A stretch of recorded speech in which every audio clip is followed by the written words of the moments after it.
ଆଜିର ଓଡ଼ିଶାର 5ଟି ବଡ଼ ଖବର ମାତ୍ର 1 ମିନିଟରେ। ପ୍ରଥମ ଖବର, ବନ୍ୟା ପୀଡ଼ିତାଙ୍କ ପାଇଁ ବଡ଼ ଘୋଷଣା। ମୁଖ୍ୟମନ୍ତ୍ରୀ ମୋହନ ଚରଣ ମାଝୀ ବନ୍ୟା ପୀଡ଼ିତା ବା ଅସୁବିଧାରେ ଥିବା ଲୋକମାନଙ୍କ ପାଇଁ 110 କୋଟି ଟଙ୍କାର ରିଲିଫ୍ ପ୍ୟାକେଜ୍ ଘୋଷଣା କରିଛନ୍ତି। ଏହା ସହିତ ଗୁରୁତର ଭାବେ ପ୍ରଭାବିତ ହୋଇଥିବା ପରିବାରମାନଙ୍କୁ ଘର ନିର୍ମାଣ ପାଇଁ 1,20,000 ଟଙ୍କା ଦିଆଯିବ ବୋଲି ସୂଚନା ମିଳିଛି।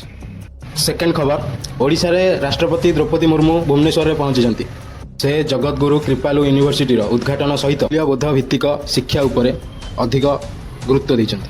ତୃତୀୟ ଖବର, IMD ପକ୍ଷରୁ ଓଡ଼ିଶାର ଅନେକ ସ୍ଥାନରେ ୟେଲୋ ଆଲର୍ଟ ଭାରୀ ବର୍ଷା ପାଇଁ।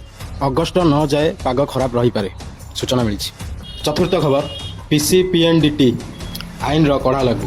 ବେଆଇନ ଲିଙ୍ଗ ନିରୂପଣ ପ୍ରଥା ରୋକିବା ପାଇଁ ରାଜ୍ୟ ସରକାର କଡ଼ା ପଦକ୍ଷେପ ନେଇଛନ୍ତି। ପଞ୍ଚମ ଖବର, କଳାହାଣ୍ଡି ସେପ୍ଟିକ୍ ଟ୍ୟାଙ୍କ ଭିତରେ ଶ୍ୱାସରୁଦ୍ଧ ହୋଇ 6 ଜଣଙ୍କ ମୃତ୍ୟୁ। ଏହା ଥିଲା ଆଜିର ଓଡ଼ିଶାର ଟପ୍ 5 ଲାଟେଷ୍ଟ ନ୍ୟୁଜ୍। ଏମିତି ସବୁବେଳେ ଯଦି ନ୍ୟୁଜ୍ ଶୁଣିବାକୁ ଚାହୁଁଛନ୍ତି ତାହେଲେ ମୋର ଏହି ଚ୍ୟାନେଲକୁ ସବସ୍କ୍ରାଇବ୍ କରନ୍ତୁ ପ୍ଲିଜ୍।